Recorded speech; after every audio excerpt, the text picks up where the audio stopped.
présidentielle d'octobre prochain au Burkina, un ex-ministre de Compaoré investi candidat de son parti. Son nom, Ablassé Ouedraogo.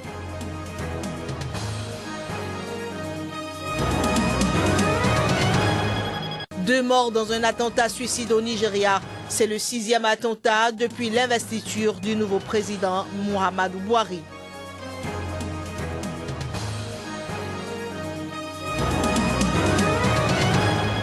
Élection législative en Turquie, le parti de Recep Tayyip Erdogan perd sa majorité absolue au Parlement.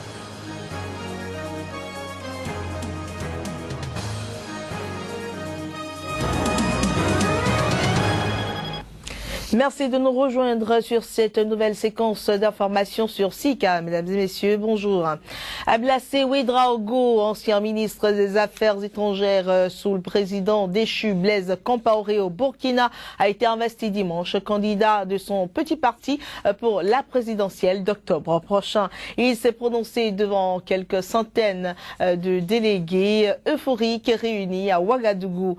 Porte-voix de la contestation anti-Compaoré, il a pris une part active dans la chute de l'ex-président fin octobre dernier. Économiste de formation, Ablassé Ouedraogo, âgé de 62 ans aujourd'hui, a été pendant 5 années ministre des Affaires étrangères de Blaise Compaoré, dont il est devenu ensuite un conseiller avant d'être nommé numéro 2 de l'Organisation mondiale du commerce OMC. Le Burkina Faso attend donc des élections cruciales qui doivent mettre fin à un an de transition démocratique ouverte après la chute du président Blaise Compaoré, chassé du pouvoir par la rue le 31 octobre après 27 années de règne. Du Burkina Faso, mettons le cap sur le Nigeria où 2 personnes ont été tuées et 4 autres blessées dimanche dans un attentat suicide commis par une femme kamikaze dans le nord-est du Nigeria.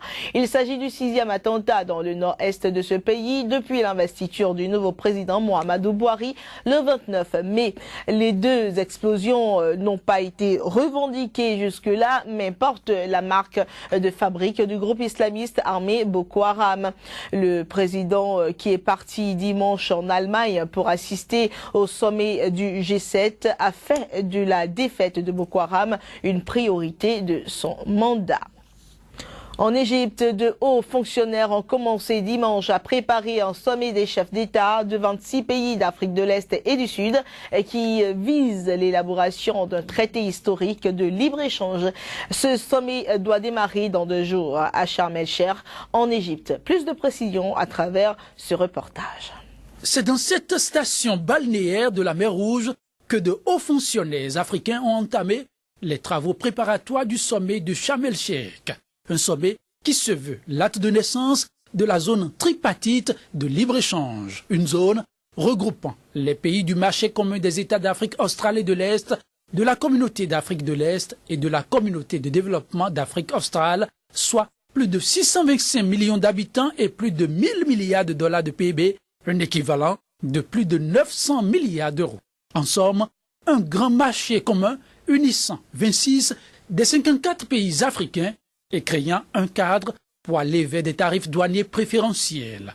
De fait, à cette date, seuls 12% environ des échanges commerciaux en Afrique ont lieu entre pays du continent, contre 55% en Asie et 70% en Europe. Contrairement à l'Asie et à l'Europe, dont la majorité des pays commercent majoritairement entre eux, les pays africains souffrent toujours de lenteurs aux frontières, formalités de douane et coûts de commerce faramineux plus importants qu'ailleurs.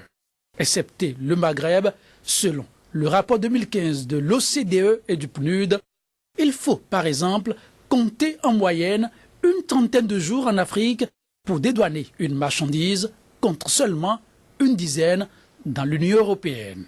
Avec la tripartite, l'Afrique va surprendre le monde, a assuré la commissaire au commerce de l'Union africaine, la Tchadienne, Fatima Aram Assil, lors du Forum économique régional qualifié de Davos africain tenu il y a une semaine au Cap. Le sommet de Sharm el-Sheikh entrevoit donc de faire bouger significativement les lignes.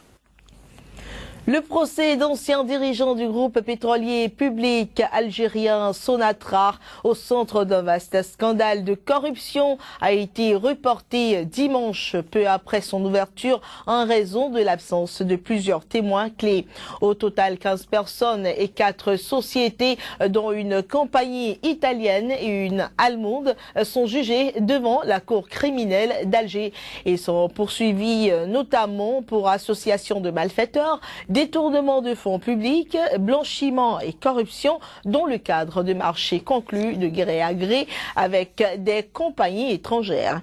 Sur 108 témoins cités dans cette affaire, une trentaine étaient absentes dimanche à l'audience. Le procès, il faut le rappeler, avait déjà été renvoyé au mois de mars dernier pour les mêmes raisons. Et justement, parlant toujours de cette affaire, il faut dire qu'à l'issue de l'audience de dimanche, aussi bien les avocats de la partie civile que des accusés se sont dit surpris par cette décision de report rendue par le juge.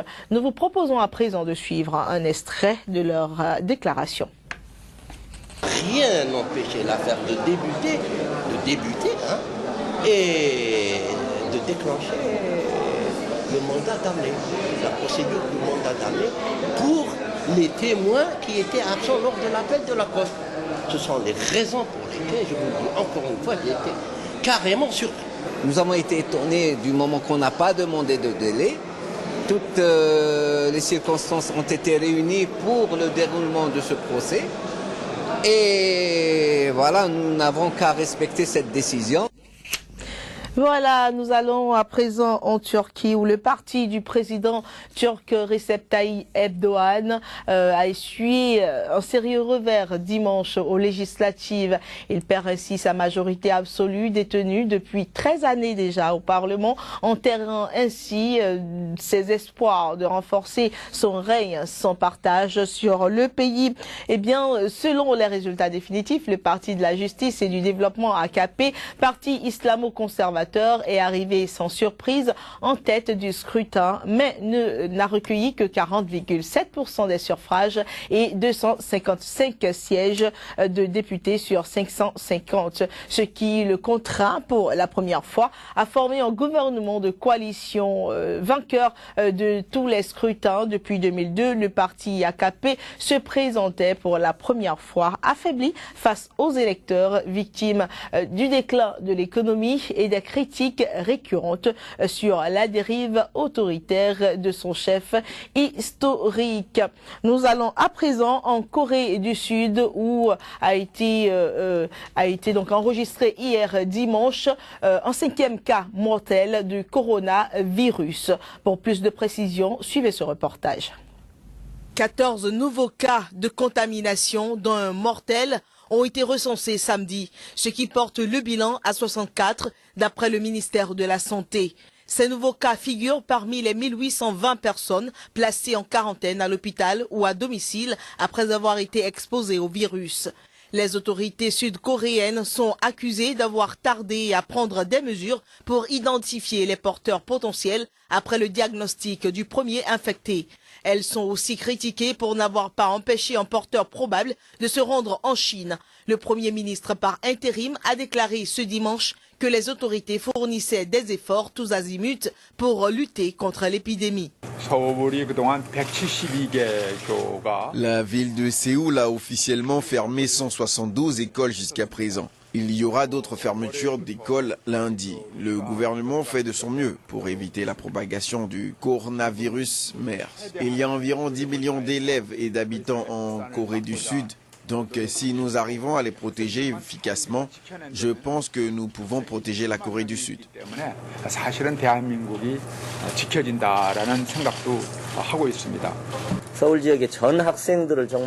partir de lundi, nous allons vérifier la température de tous les étudiants de Séoul.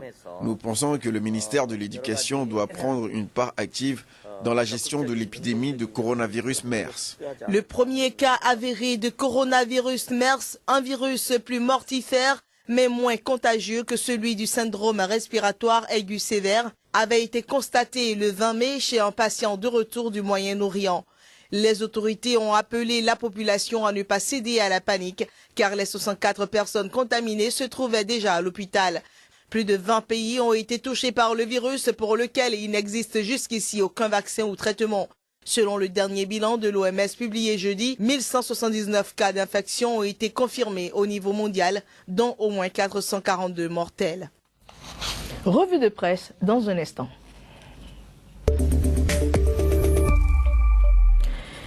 Pour la revue de presse, comme à l'accoutumée, nous recevons Joël Yetondi, déjà présent dans ce studio. Bonjour Joël. Bonjour Claire, et ce matin tout brille. Ok. Nous démarrons cette revue par des nouvelles du Mali, de bonnes nouvelles, on pourrait le dire, enfin, une avancée dans le processus de paix avec les groupes rebelles. Oui, de ce processus de paix, une lueur d'espoir pointe à l'horizon, nous apprend le site d'information à Bamako. Les groupes rebelles signeront l'accord le 20 juin à Bamako. Mali Actu rapporte la réaction de la présidente de la commission de l'UA. Elle se réjouit des dernières avancées obtenues à Alger. C'était bagaille d'avance. Le pays pointe plutôt cette note dubitative, annonce de la signature de l'accord d'Alger. On attend de voir. Mali Web, signature du document dit arrangement secrétairerie. L'opposition demande à IBK de s'expliquer. Quant aux habitants de Ménaka, Souni Malidiet, ils exigent le maintien de l'armée et du Gassia. Pas question de courir de risques.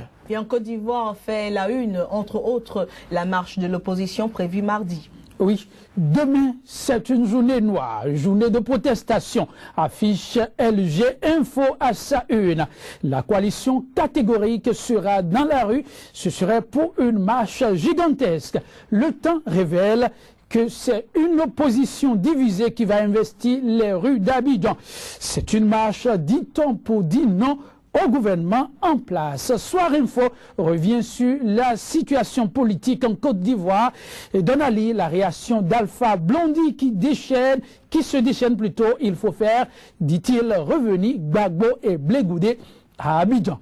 Ouattara et Blé Goudé ont peur du retour de Gbagbo et de Blé Goudé, aurait déclaré Alpha Blondy. Le Nouveau Courrier donne toujours de la place aussi à Alpha Blondy qui sans détour déclare que Blé Goudé et Gbagbo à l'arrêt, c'est plutôt de la déportation. L'expression parle de déstabilisation du régime. Des mains obscures veulent tout mélanger avant les élections. Et au Bénin, les regards sont de nouveau tournés vers l'Assemblée nationale ce lundi. Oui, la nation nous parle de la bataille pour le contrôle des commissions qui démarre ce jour. La Nouvelle Tribune revient sur la même information. Bureau des commissions, la bataille s'annonce rude entre opposition et mouvance.